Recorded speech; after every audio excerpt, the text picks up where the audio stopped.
Apple company के founder Steve jobs, जो कि एक ब्रिलियंट रीडर रह चुके हैं। तो क्या ऐसा हो सकता है कि जो बातें स्टीव जॉब्स ने अपने 50 सालों में सीखी हों, वो आप कुछ ही मिनटों में सीख पाओगे? तो इसका जवाब है हाँ, ऐसा हो सकता है। स्टीव जॉब्स ने स्टैनफोर्ड यूनिवर्सिटी में एक स्पीच दी थी और उसमें उन्होंने अपने जीवन की सबसे बड़ी लर्निंग को 15 मिनट में 3 कहानियों के माध्यम से बताया था। तो आज हम आपको स्टीव जॉब्स की वही स्पीच बताने जा रहे हैं जो हर किसी को जरूर सुननी चाहिए, और ये सुनने के बाद आपके जीवन में एक बड़ा परिवर्तन आ सकता है। तो चलिए शुरू करते हैं। दोस्तों, उन्होंने अपनी स्पीच में 3 कहानियों का जिक्र किया था, जिनमें से पहली कहानी है डॉट्स कनेक्ट करने के विषय में। इस कहानी में उन्होंने बताया कि वो जब 17 वर्ष के थे तब स्टैनफोर्ड कॉलेज में पढ़ने गए, लेकिन उनके माता पिता के सारे पैसे उनकी कॉलेज की फीस देने में ही खर्च हो जाते थे और 6 महीने बाद उन्हें अपनी कॉलेज की पढ़ाई का कोई महत्व नहीं दिखाई दिया। उन्हें कोई आइडिया नहीं था कि किस तरह से कॉलेज उनकी मदद करेगा और वो अपनी जिंदगी में क्या कर रहे हैं, और यहाँ वो अपने माता पिता की जीवन भर की पूंजी पढ़ाई में खर्च कर रहे थे। इसलिए उन्होंने कॉलेज ड्रॉप आउट करने का डिसीजन ले लिया और सोचा कि जो होगा अच्छा होगा। उस समय उनको अपना ये डिसीजन बहुत मुश्किल और डरावना लगा, लेकिन आज जब वो अपने उस डिसीजन को देखते हैं तो उनको लगता है कि ये उनकी जिंदगी का सबसे बेस्ट डिसीजन था। वो इसलिए क्योंकि जैसे उन्होंने कॉलेज ड्रॉप आउट किया, उसके बाद से उन्होंने उन क्लासेस को करना छोड़ दिया जिसमें उनका इंटरेस्ट नहीं था, और सिर्फ उन क्लासेस को करने लगे जिनमें उनका इंटरेस्ट था। और ये सब कुछ करना इतना आसान नहीं था, क्योंकि उनके पास रहने के लिए जगह भी नहीं थी। इसलिए वो अक्सर दोस्तों के कमरों में जमीन पर सोया करते थे और छोटे छोटे काम करके खाना खाया करते थे। लेकिन वो कॉलेज ड्रॉप आउट को अपनी जिंदगी का सबसे बेस्ट डिसीजन मानते हैं, और वो इसलिए क्योंकि उस समय रीड कॉलेज दुनिया का सबसे अच्छा कॉलेज माना जाता था जहां कैलीग्राफी सिखाई जाती थी। ऐसे में उन्होंने कॉलेज ड्रॉप आउट करने के बाद डिसाइड किया कि अब वो कैलीग्राफी की क्लासेस करेंगे और उसे अच्छे से सीखेंगे। ऐसे में उन्होंने कैलीग्राफी काफी अच्छे से सीखी और ये सब सीखना उन्हें काफी अच्छा और आर्टिस्टिक लगा। उस समय उन्होंने बिल्कुल भी नहीं सोचा था कि वो इन सब चीजों का इस्तेमाल फ्यूचर में जाकर अपने जीवन में करेंगे। लेकिन जब 10 साल बाद जब वो अपना पहला मैकिन्टॉश कंप्यूटर बना रहे थे, तब उन्होंने इसे मैक में डिजाइन कर दिया और ये बहुत ही खूबसूरत टाइपोग्राफी वाला विश्व का पहला कंप्यूटर बन गया। ऐसे में अगर उन्होंने कॉलेज में सिर्फ कैलीग्राफी में प्रवेश नहीं लिया होता तो मैक में कभी मल्टीपल टाइप फेसेस या प्रोपोर्शनली स्पेस्ड फॉन्ट्स नहीं होते।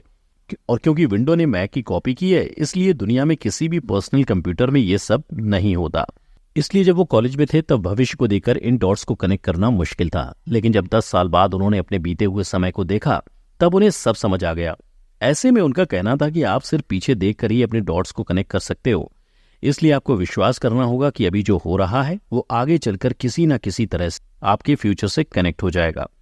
इसलिए आपको किसी न किसी में तो विश्वास करना ही होगा, अपने भाग्य पर, अपने जीवन पर या फिर अपने कर्मों पर।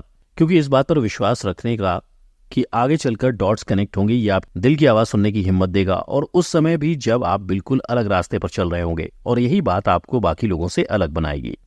इसलिए उनकी पहली कहानी से सबसे बड़ी सीख ये मिलती है कि जो हो रहा है वो अच्छे के लिए हो रहा है, और अभी जो आप कर रहे हैं वो आगे चलकर आपके किसी न किसी काम जरूर आएगा।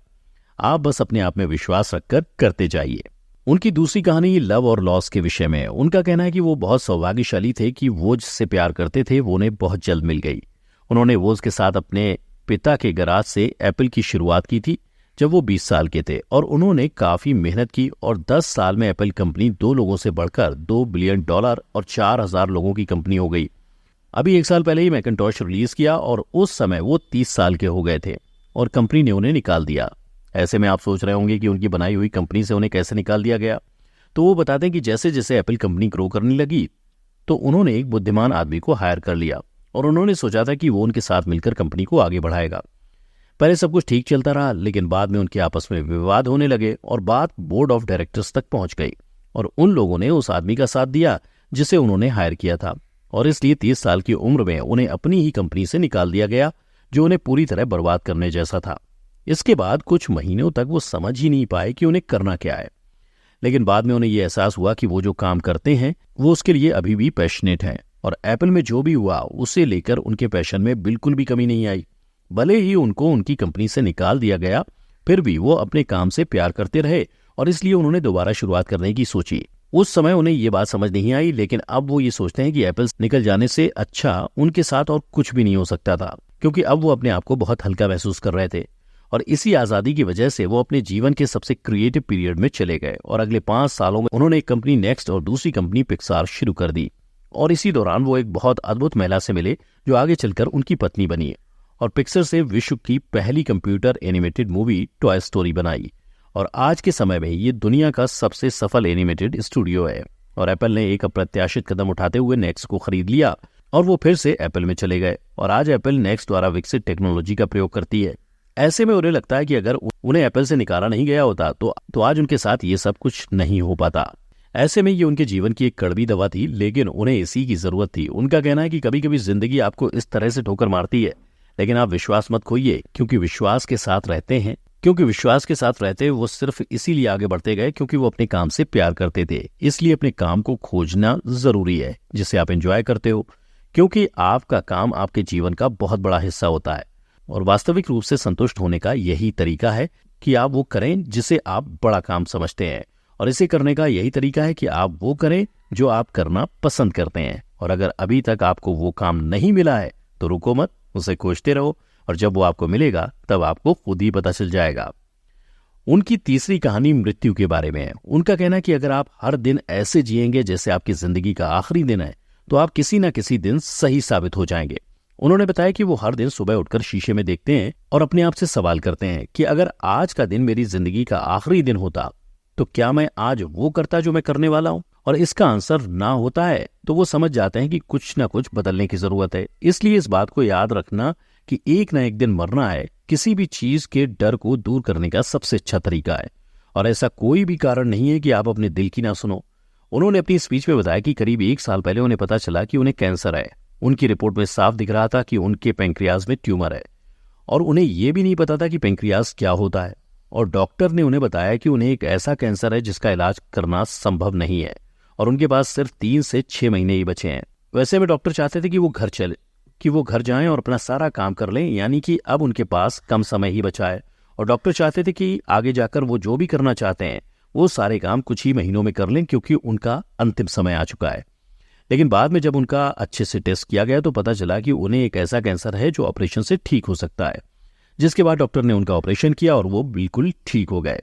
ऐसे में उन्होंने बताया कि वो पहले कभी मौत के इतने करीब नहीं पहुंचे थे, और ये सब देखने के बाद वो पूरे विश्वास से कह सकते हैं कि कोई भी मरना नहीं चाहता। यहाँ तक कि वो लोग जो स्वर्ग जाना चाहते हैं वो भी मरना नहीं चाहते।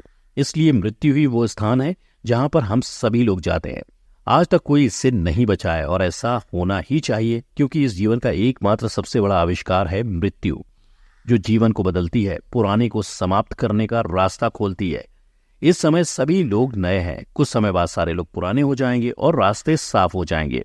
और यही सच है, सबका समय सीमित है। इसलिए इससे किसी और की जिंदगी व्यर्थ मत करो, बेकार की सोच में मत फंसो, अपने जीवन को दूसरों के हिसाब से मत चलाओ, दूसरे के विचारों के शोर में अपनी अंदर की आवाज को मत दबाओ, और सबसे जरूरी यही है कि अपने दिल और सहज बुद्धि की बात सुनने का साहस रखो, क्योंकि वो पहले से ही जानते हैं कि तुम असल में क्या बनना चाहते हो। तो सबसे पहले अपनी दिल की आवाज सुनो, और बाकी सारी चीजें सेकेंडरी है। और आखिर में उन्होंने यही कहा, स्टे हंग्री स्टे फुलिश, यानी कि भूखे रहिए और मूर्ख रहिए। यानी हमेशा कुछ करने की भूख आपके अंदर होनी चाहिए, और मूर्ख रहो, क्योंकि मूर्ख रहकर ही आप कुछ सीख सकते हो। अगर आपको ये लगता है कि आप सब कुछ पहले से जानते हैं तो आप कुछ भी नहीं सीख पाएंगे। इसलिए हमेशा भूखे रहिए और मूर्ख रहिए। तो दोस्तों, हम आशा करते हैं इस वीडियो से आपको काफी कुछ सीखने को मिला होगा। तो दोस्तों, आज की वीडियो में बस इतना ही। हमें उम्मीद है कि आप इन सभी जरूरी बातों को फॉलो करेंगे और साथ ही हमें अपनी राय कमेंट करके जरूर बताएंगे। इसके अलावा अगर आपको हमारा वीडियो अच्छा लगा और आप ऐसी और भी एंटरटेनिंग वीडियोस देखना चाहते हैं तो हमारे चैनल एपी दुबे को लाइक करें, सब्सक्राइब करें और साथ ही बेल आइकन को प्रेस करना ना भूलें, ताकि आपको लगातार हमारे चैनल से जुड़े सभी अपडेट्स मिलते रहें। तब तक के लिए धन्यवाद।